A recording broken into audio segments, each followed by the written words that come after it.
Thierry Keller, merci de nous dire pour la revue civique finalement ce qui vous apparaît être le problème de l'identité française, à savoir un complexe peut-être. Oui, c'est un des invariants français, j'allais dire. C'est à la fois un complexe d'infériorité. On s'estime être les petits face aux grandes puissances, face aux États-Unis, à l'époque face à l'URSS, aujourd'hui face à la Chine. Et puis un complexe de supériorité, comme si finalement la France avait été désignée par la Providence pour éclairer le monde. C'est quelque chose qui, à mon avis, vient à la fois d'une supposée grande histoire et puis aussi de cette espèce de marqueur, alors certains diraient de péché originel, d'autres de mythe fondateur, qui est 1789.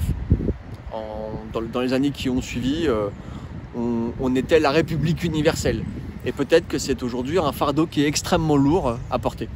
Et on voit que cet historique, on va dire, difficile à porter, effectivement, produit parfois des syndromes, voire des symptômes de comportement du côté de l'offre politique en France. N'importe quel prétendant au pouvoir réclame de la grandeur. Comme s'il fallait être conforme à notre grande histoire.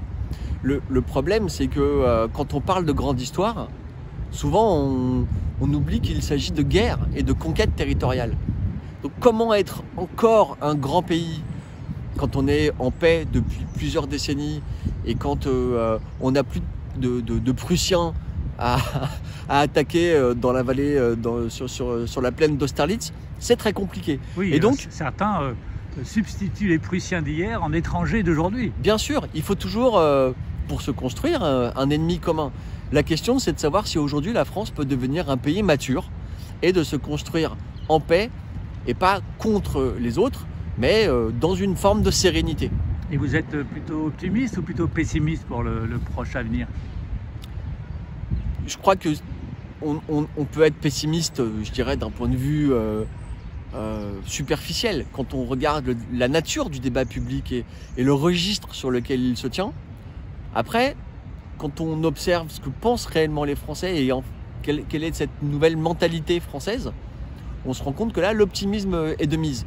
Qu'est-ce que je veux dire par là? C'est que je pense que en 2021, on aspire, pardonnez-moi l'expression, davantage à faire des barbecues entre amis qu'à bouter l'étranger hors de nos frontières. Et donc le discours de la grandeur me semble complètement en décalage avec les aspirations inavouées ou non dites de ce qu'on appelle dans le livre la majorité silencieuse. Thierry Keller, merci beaucoup. Merci à vous.